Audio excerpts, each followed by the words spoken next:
şan şimşak almalarım şimşak akbollarım boynuma gelinli dolu şimşak ay şimşak şan şimşak almalarım şimşak akbollarım boynuma gelinli dolu şimşak.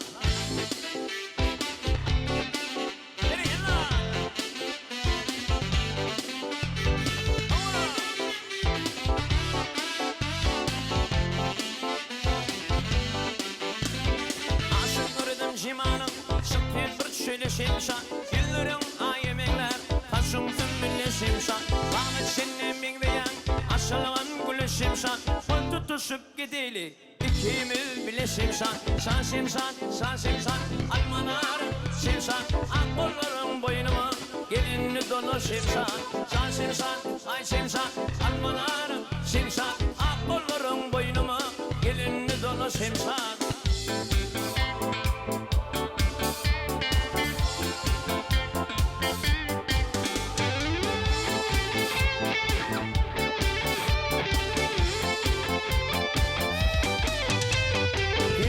Yaşılmış kimin gelip böyle konursun Dilmir yanan şarafın Derman bilirsin nürsün Bağrımda sen katılır hiç berine dönürdün Yağış orkun atmanı Yoksa menden din vartın Ay şimşak, şan şimşak Almalarım şimşak Akbollarım boynuma Gelinli dolu şimşak Şan şimşak, ay şimşak Almalarım şimşak Akbollarım boynuma Gelinli dolu şimşak.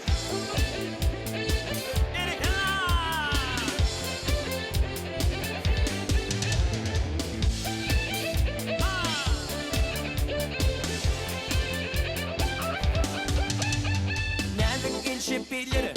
orası girmiş hali Hatta şimşadın baylığına yetmez dünyanın hali Anlı yaşını giyinip